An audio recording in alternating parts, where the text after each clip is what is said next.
report. Hey guys, we're here at X10. We're talking with Josh Adkins, lead designer on Fable 3. The uprising has begun.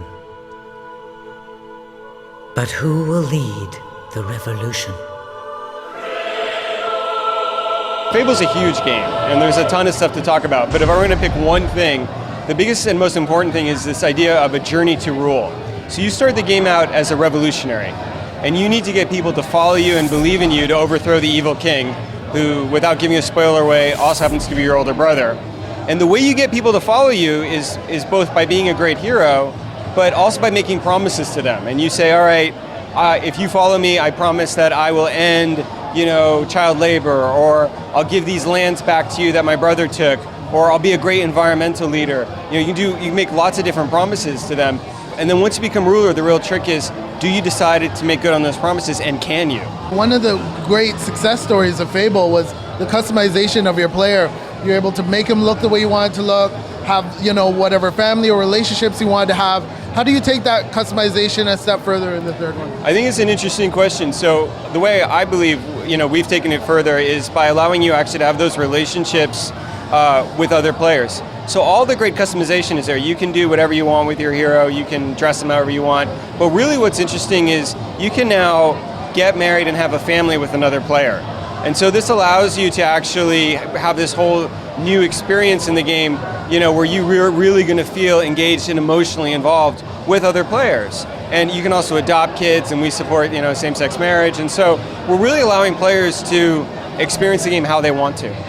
So is this like on a level of an MMO now? Like I wouldn't go that far. I mean, I think MMOs are great, but for us, we're still a pretty deep core action game on a console, and so we haven't stepped into MMO gameplay, but we have sure been influenced by it. And really, more importantly, when you think about Fable, one word we use a lot is emotion, right? And so for us, just doing co-op gameplay and not having it mean something to the player, it didn't resonate with us. We wanted players to feel something when they were playing with each other. Tell us a bit about the world that players are going to be playing in, and specifically stylization. I mean, the first Fable versus the second one. This one looks like it has a very kind of colonial, British kind of influence. It's interesting, I'm from the US originally, and making a game about Victorian London or Victorian England is a fascinating experience. It is definitely, the way I look at it is, it's Albion at the edge of its industrial revolution. So factories have cropped up, but with industrial revolution, like in real life, you've got things like kids working in factories, tremendous poverty, and a huge gap between those who have and those who don't. And it's your job as the player to try to fix that if you choose to do so. Tell us a bit about the team that, because in Fable you assembled a bunch of people to fight with you. You had dogs. What's it going to be like in Fable 3? Well, I think that we learned a lot from making Fable 2 and kind of what we enjoyed about it and what we thought players enjoyed. So one key thing is you're actually collecting a whole group of people, right?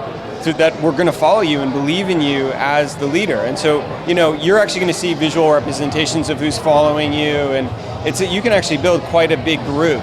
We do have some core characters, and one thing that's really interesting is we've said publicly, and I think this is a really good point. The voice cast we've pulled together is second to none. We've got Stephen Fry is back, and Zoe Wanamaker's back, but we also have characters like Simon Pegg, John Cleese, Michael Fassbender, a huge list of great British voice talent. And what that's done is not only are you collecting these characters, but the voice talent really helps you care about them. Tell us when Fable 3 is slated to come out? Fable 3 releases October 26th of this year here in Canada and the US, and it releases October 29th in Europe. Thanks a lot. Yeah, pleasure, man. Thank you very much.